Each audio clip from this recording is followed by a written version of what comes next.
안녕하십니까. 2020년 11월 30일 최병욱의 팩트 시작하겠습니다. 조금 전에 검찰총장 직무대행이죠.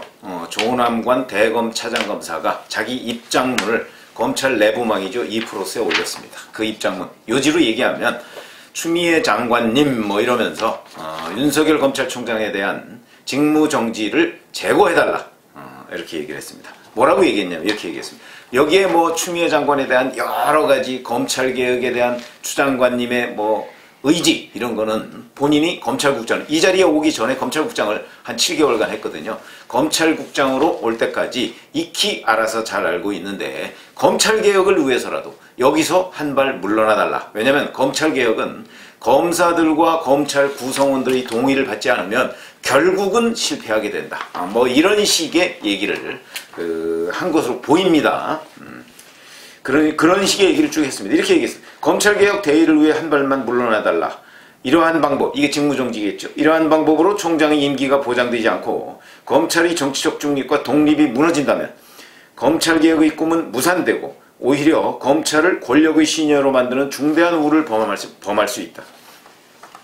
검찰은 모든 평검사와 중간간부 및 지검장, 고검장에 이르기까지 장관님의 이번 처분을 재고하여 달라는 충정어린 릴레이 건의가 요원의 불길처럼 타오르고 있다.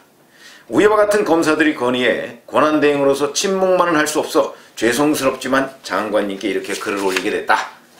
검찰개혁은 2,100여 명의 검사들과 8,000여 명의 수사관들 및 실무관들 전체 검찰 구성원들이 마음을 얻지 않고서는 백약이 무효다. 검찰 구성원들이 마음을 얻지 않고 개혁의 대상으로만 삼아서는 아무리 좋은 법령과 제도도 공연불이 될 것이다. 그럼 이 조남관 지금 대검 차장검사는 뭘 했냐면 2006년부터 8년까지 노무현 정부 후반부죠. 후반부에 청와대 민정수석실의 특감반장을 지냈습니다. 그리고 그 당시에 이때 청와대 민정수석 비서실장 뭐 이런 걸 했던 문재인 대통령과 함께 일을 했는데, 자 그러면 중요한 것이 조남관 총장 직무대행이 왜 이렇게 얘기를 했을까 하는 그 이유, 뭐 여러 가지 분석이 가능하겠죠. 첫 번째, 제가 보는 가장 큰 이유는 어디에 있다고 보느냐면 검찰 내에서 지금 윤석열 총장에 대한 직무정지를 재고해달라고 얘기를 한 검사가 몇 %냐? 평검사의 98%다. 뭐 이런 어디 언론 기사도 나왔더라고요. 오늘 아침에 보니까 98%면 다입니다. 다. 몇 사람 빼고 뭐 이성윤, 뭐 심재철, 뭐 이런 사람 몇 사람 빼고 다입니다. 그렇게 보시면 됩니다. 그러면 왜냐하면 2,100여 명이라고 그러면 여기에 막 2% 정도 이제 그 평검사가 저는 한 6,700명밖에 평검사가 안 되는 줄 알았는데 평검사의 범위를 어디까지 보느냐에 따라서 조금씩 다르지만 오늘 어디 기사를 보니까 또 뭐 1,700명 정도를 평검사로 볼 수 있다 뭐 이렇게 얘기를 하더라고요. 1,700명 정도라면 2%면 한 170명이 10%니까 그럼 한 뭐 열리고 한 30명밖에 안 되는 겁니다. 2%. 그걸 빼고서는 거의 전원이 뭐 간부급들도 거의 다 했으니까 대검의 부장들 빼놓고서 거의 전원이 지금 추미애 장관이 직무정지가 잘못됐다 이렇게 얘기를 하고 있으니까, 자 그러면 정말 이 상황에서 총장 직무대행 아니라 뭐 할아버지라도 이 검찰 조직을 추스를 수가 있겠는가 하는 걱정이 앞섰을 것이고, 또 하나는 검찰 내부 일만 아니고 전직 뭐 검찰 간부들도 성명이 나왔습니다. 법조계 대다수가 아마 본인이 뭐 지금 검찰총장 직무대행이니까 뭐 충분히 알고 있겠죠. 법조계에서 이에 대해서 어떤 의견을 갖고 있는지 그리고 어떤 생각을 가지고 있는지 충분히 알고 있을 것이다. 그렇기 때문에 그 의견을 종합해서 야 이대로는 윤석열 총장을 이제 오늘 그 법원에서 뭐 결정을 하는데 그 법원 결정도 어찌 될지 모르겠고 그 다음에 설령 여기서 법원 결정에서 가처분을 인용하지 않고 각하한다고 한다면, 자 그러면 이제 내일 모레 12월 2일 내일 감찰위원회가 열리죠. 감찰위원회에서 저 보나마나 아마 이 직무정지 재고해달라 이런 결정이 내려질 가능성이 있습니다. 왜냐하면 그걸 감찰위원회 건너뛰려고 하려다가 지금 제동 걸린 거니까. 그렇게 따지면 여기에서도 이제 다시 생각해달라 이렇게 얘기를 할 텐데, 물론 그거 무시할 수 있습니다. 왜냐하면 권고사항이기 때문에. 그러니까 무시하고 이제 12월 2일 날 징계위원회에서, 징계위원회야 뭐 본인이 위원장이고 본인이 그 회의를 진행을 안 한다고 할지라도 거기에 법무부 차관 들어가 있죠. 차관도 뭐 자기가 임명한 사람 아닙니까? 차관 들어가 있고, 그 다음에 본인이 위촉한 검사, 본인이 임명한 외부 의원들, 징계위원들, 이런 사람들이니까 아마 본인 뜻을 그대로 관찰할 겁니다. 그러니까 본인이 추미애 장관이 어떤 마음을 먹느냐에 따라서 징계위 결정은 나올 텐데, 뭐 그거는 해임 또는 면직이 될 것이다, 이렇게 지금 얘기가 나와 있고요. 그럴 경우에 이제 해임 면직에 대한 집행은 문재인 대통령이 하게 되죠. 그래서 이런 거, 뭐 징계위원회 결정이야 뭐 사실상 나와 있는 거, 뭐 우리가 흔히 뭐 답정너 얘기를 하잖아요. 너는 답은 정해져 있으니까 너는 그냥 오케이만 해라, 뭐 이런 얘기. 이제 인터넷 용어인데, 그런 것처럼 나와 있으니까 그건 거의. 그러면 지금 추미애 장관이 어떤 결정을 하느냐가 굉장히 중요한데, 여기서 철회하느냐 철회하지 않느냐. 자, 이런 부분인데, 검찰 내뿐만 아니고 검찰 밖의 법조계에서도 거의 전원이 지금 이 조치는 잘못됐다고 얘기를 하고 있습니다. 자, 그럼에도 불구하고 추미애 장관이 고집을 부리면 이거는 그대로 집행이 되겠죠. 그러면 이제 부담이 문재인 대통령한테 갑니다.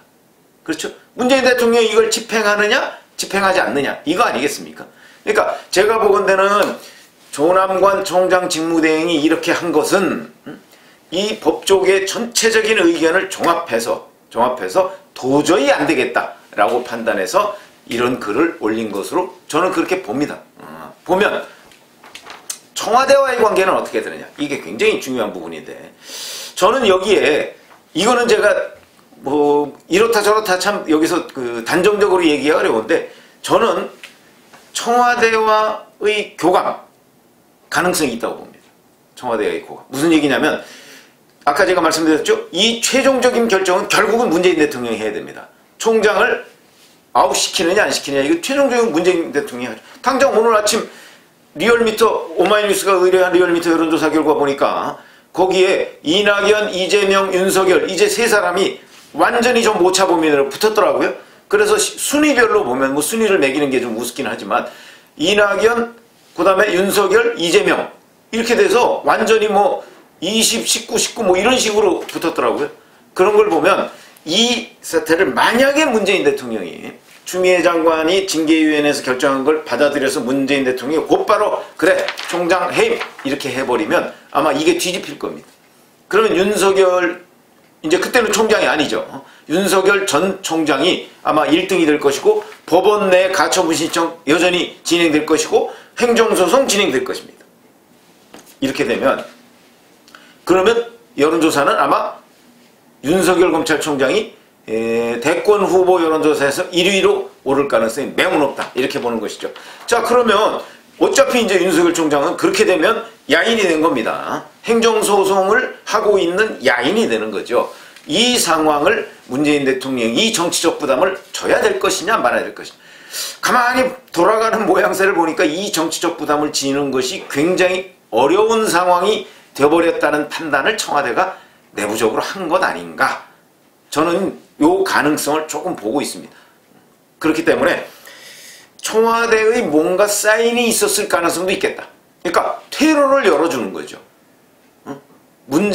추미애 장관이나 문재인 대통령의 퇴로를 열어주는 것을 조남관 대검 차장검사가 지금 이렇게 2%의 글을 올림으로써 할 가능성 조금 있다. 그러니까 첫 번째 가능성은 제가 아까 말씀드렸듯이 검사와 법조계 전체적인 의견을 이건 도저히 불가능합니다라고 간언하지 않을 수 없는 그런 부분, 그런 압박, 아무리 본인이 추미애 사단이라 할지라도 그런 압박에서 자유롭지 못했던 것이 첫 번째 원인이라고 보는데, 두 번째 청와대와의 교감 여부에 대해서는 그거는 누구도 자신할 수 없고 지금 어디에서도 아마 그런 분석을 내놓는 사람이 없을 거라고 저는 보는데, 저는 그 가능성이 조금은 있다. 짐작이 된다. 그림이 그려진다. 이런 말씀을 지금 드리고 있는 겁니다. 저라고 뭐 거기에 대해서 무슨 정보가 있겠습니까? 이거는 나중에 문재인 대통령이 설령 이거 집행 못하겠다. 응? 이 징계위원회 이거 잘못된 거다. 이거 다시 해라. 이렇게 할지라도 이 교감서는 아마 부인할 겁니다. 설령 있었다 할지라도. 그러나 저는 분석을 그렇게 하고 있어요. 문재인 대통령 청와대에서 이 정치적 부담이 지나치다, 우리가 감당할 수준을 넘어선 것 아니냐 하는 판단을 내렸을 가능성이 조금은 있다. 전 이렇게 봅니다.